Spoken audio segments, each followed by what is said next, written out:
সন্দেশখালীর ঘটনায় শেখ শাহজাহানের দৃষ্টান্তমূলক শাস্তি ও সিবিআই তদন্তের দাবিতে ডিএম অফিস চলো অভিযান অখিল ভারতীয় বিদ্যার্থী পরিষদের বুধবার দুপুরে দক্ষিণ দিনাজপুরের বালুরঘাট শহরের মঙ্গলপুর বিজেপি মোড় এলাকা থেকে প্রতিবাদ মিছিল বের করা হয়। মিছিলটি গোটা শহর পরিক্রমা করার পর জেলা প্রশাসনিক ভবন চত্বরে এসে শেষ হয়। জেলা প্রশাসনিক ভবন চত্বরের সামনে দীর্ঘক্ষণ বিক্ষোভ প্রদর্শন করেন অখিল ভারতীয় বিদ্যার্থী পরিষদের দক্ষিণ দিনাজপুর জেলার সদস্যরা। এদিনের এই কর্মসূচিতে উপস্থিত ছিলেন এবিভিপির রাজ্য সম্পাদক দীপ্ত দে সহ জেলা নেতৃত্বরা। বিক্ষোভ প্রদর্শনের পাশাপাশি জেলা শাসককে বিভিন্ন দাবি দেওয়া সম্বলিত দাবিপত্র তুলে দেওয়া হয় তাদের পক্ষ থেকে।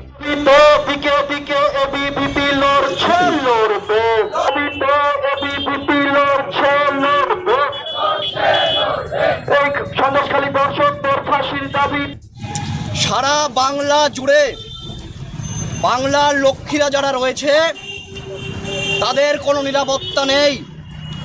বাংলার লক্ষ্মীরা ধর্ষিত, নিপীড়িত, বঞ্চিত, নির্যাতিত।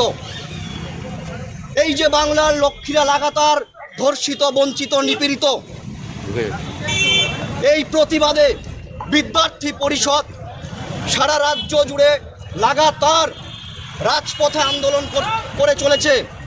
সেই সুবাদেই আজকে বালুরঘাট ডিএম অফিস অভিযান অখিল ভারতীয় বিদ্যার্থী পরিষদ। আপনারা সকলে টিভির পর্দা এবং বিভিন্ন খবরের মাধ্যমে দেখেছেন সন্দেশখালীর যারা মা বোনেরা রয়েছে তাদের সাথে বর্তমান যে শাসক দল তারা কি আচরণ করছে। রাত্রি 12টার পর মমতা ব্যানার্জির যে আদুরে ভাই শাহজাহান সমেত তার আরও ডান হাত বা হাত তারা রাত্রি 12টার পর বাংলার মা বোনেদের, সন্দেশখালীর মা বোনেদের তৃণমূলের যে পার্টি অফিস রয়েছে সেখানে পিঠে বানানোর জন্য ডাকছে।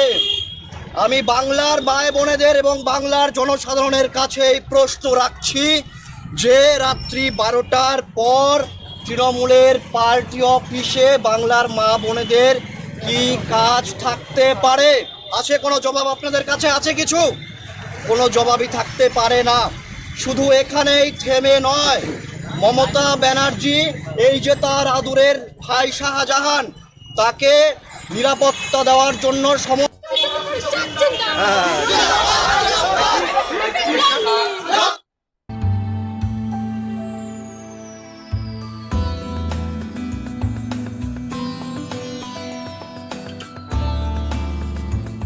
Hotel Poddar residency, RRN road, Canara ব্যাংকের বিপরীতে, কোচবিহার।